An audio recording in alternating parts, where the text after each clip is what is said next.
How to be prepared for the merge. In the video of today, we are gonna talk a hot topic, which is how to prepare for the merge. A lot of people is asking me, Pedro, what happens if I have my Ethereum in a hot wallet? What happens if I have them in a cold wallet? Should I have them in an exchange wallet? How is it going to affect in the exchange when it changes to proof of stake? Will I get this airdrop of this proof of work Ethereum that they are creating, these forks? Will I get them or should I have it in a specific wallet? What about if I'm mining? If I'm mining, what happens if I don't arrive to the minimum level that I need to be able to withdraw? Will I lose everything I'm mining the last days? How is it going to work in general? Is there a good strategy? Should I do staking? Shouldn't I do staking? In the video of today, we're going to talk about all of this. We're going to try to explain how to prepare in the best way for the merge. But before we start, as I always say, please, if you like the video, a like helps a lot with the YouTube algorithm. If you want to subscribe, it's completely free.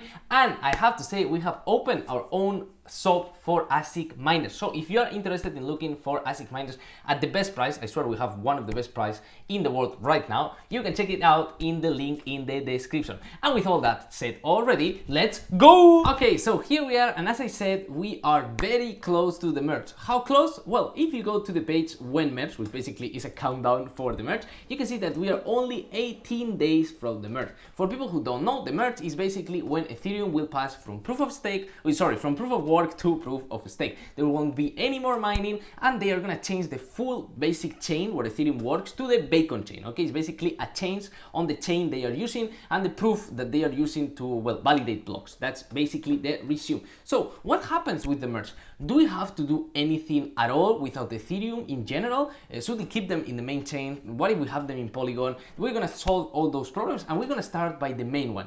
What happens if there is a fork? As you may know, there is already a fork that you can mine because some people are not okay with Ethereum going proof of stake and they want to keep mining it, okay? For now, there is only one big fork, that's Ethereum proof of work. It's in launch still like 2 weeks has been already, I think. And anyways, as you can see, the price right now is like $50. And obviously, the moment that Ethereum goes proof of stake, what will happen? Well, the Ethereum that you will have in your wallet will reduce its value in $50, and you will receive an airdrop of Ethereum proof of work that will be $50. Right now, this Ethereum proof of work, you cannot have it in your wallet because it doesn't really exist. It's something that they are predicting that is going to exist, but it doesn't actually exist still, okay? It will exist.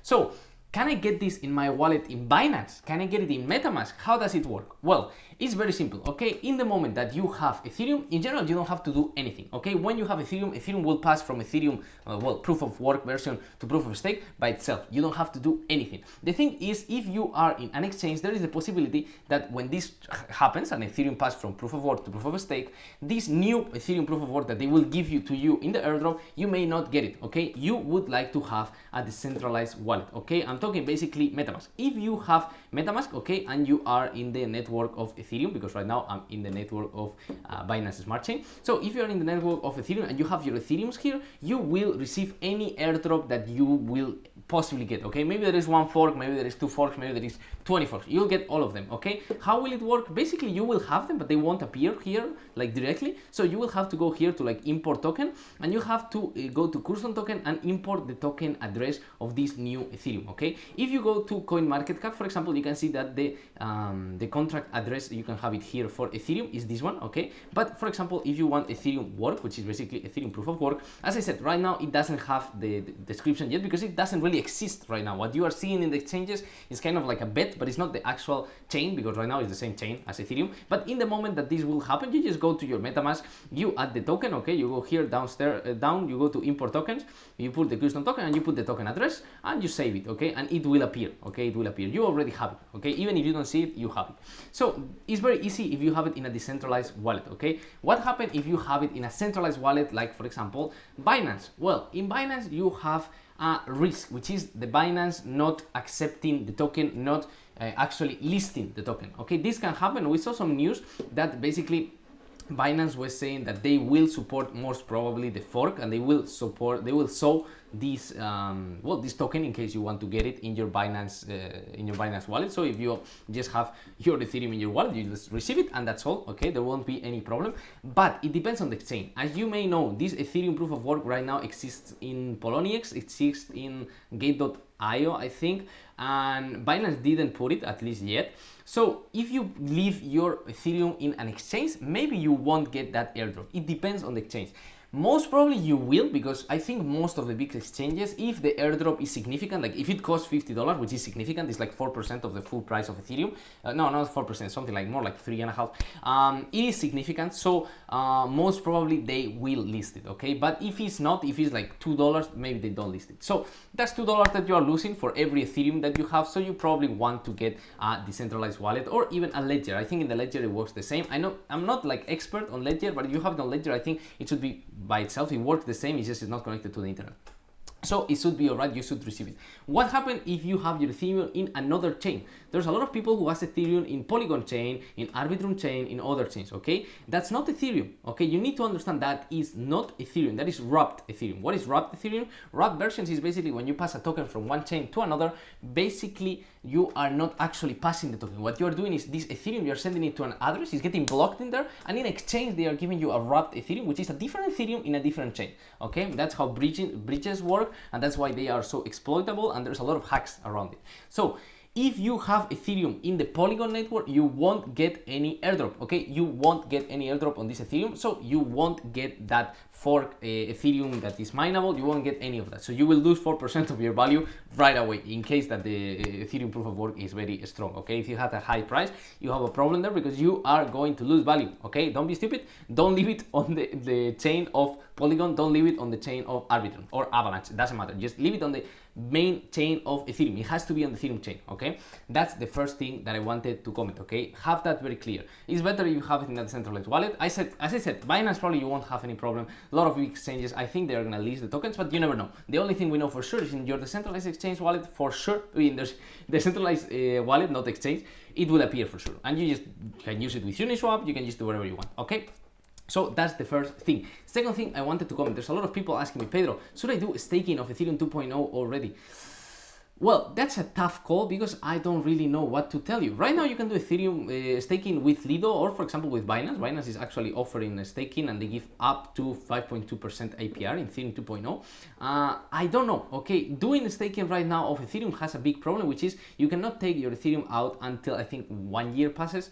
Technically until Ethereum 2.0 starts, you cannot get them out, but when it starts, then there's like a limit every day, so there's a minimum quantity that can go out every day. So it's not that easy. With Lido, at least you have liquidity because you can take that staked Ethereum and you can exchange it from Ethereum in other places. With Binance, you can do kind of the same thing with the Binance Ethereum, which is basically stake Ethereum in Binance and normal Ethereum. So if you're gonna do that, I would do it with Lido or Binance or a play where I know I can get out my Ethereum, because it's something that is not gonna be that easy. If you do straight up staking with your 32 Ethereums and you create a node, it's not gonna be that easy. And about if it's a good idea, it depends. If you think that 3.9% is a good interest that you want to get on Ethereum, maybe when the Ethereum 2.0 goes through, you'll get like double. That's what they are saying, around 6-8%. We'll see. But you have to take into account there's going to be a lot of volatility. Okay, Ethereum right now is around $1,600. You can see that everyone is talking about the merge. Even the coin market cap appears on top. Okay, so it's something important here. And you can see that the price went up a lot with this narrative of the merge, but it also dipped very hard. So we don't know specifically how it's going to move Ethereum. So for me, it's not the bright idea or the brightest idea right now, unless if you're going to have Ethereum for the long term. If you're really going to have it for the long term, sure, you just get 3.9% for free, doing nothing. That's great. Okay, that sounds great. So you can do that for sure, but I would be careful. Okay, you should expect volatility around the merge. That's a lot of people who told me, Pedro, should I keep Ethereum or should I just exchange it to dollars? Because at the end of the day, if there is this fork, you're just losing like 3%. I don't want that. What if I just change to dollars and after I'll just buy Ethereum? You can do that, of course, you can do that also. You just exchange to dollars, you get all the volatility out of the way, you get your USDT, USDC, whatever you want, and after you buy Ethereum again. I think that's the safest option. Of course, if you don't want volatility, you can just do that, and it will work perfectly, okay? About the staking, it's even more risky, and I would be careful with it, to be completely honest, but everyone decides, you know, I don't make investment advice, you decide what you do. So I just think that it's not very liquid, so it's not very interesting.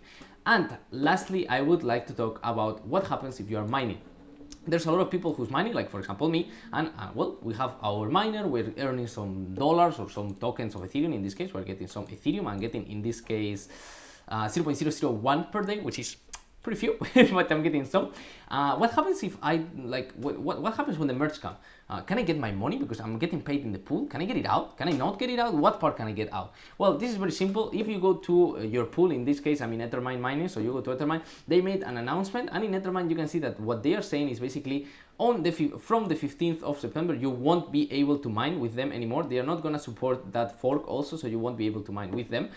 How is it gonna work your payments? Well, if you are mining with them and you will have some money that you didn't receive, you will have to take it out manually, okay? You will have to trigger a manual payout, okay? Manual payout. How much do you need to be able to trigger this? Well, you need at least 0.005 Ethereum.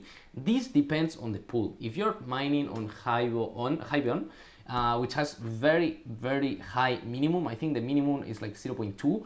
I don't know, okay? Every pool is making a different announcement. The most probable thing is that they will let you take it out manually, obviously, but I don't know those. I know this one because they already talked. I checked in Hybion, they haven't made any announcement yet, so we will see. But in general, if you are mining in Ethermine, very easy. You just go and you trigger a manual payout. Pedro, I don't know how to do a manual payout. Very easy. You go to your miner, basically you go to your settings, you go to payment methods, and you just go here where it says on demand request.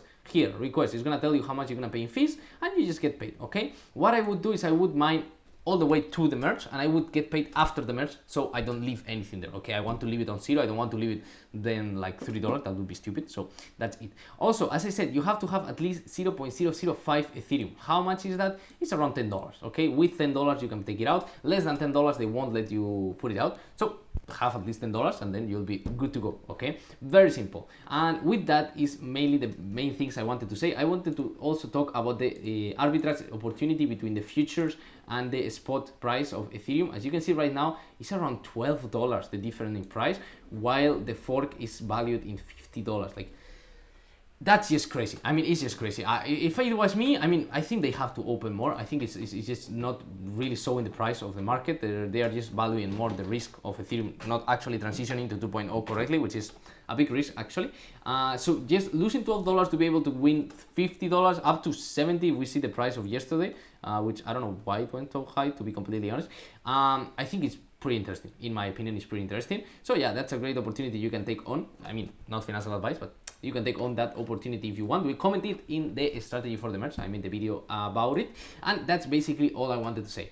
The merge, don't get too complicated. It's gonna be simple. You just keep your Ethereum. If you want something extra or something more easy, put them in your decentralized wallet. Binance should be alright, but maybe not. If you have them in the Polygon network, change them to the Ethereum network. If you have them in the Avalanche network, change them to the Ethereum network.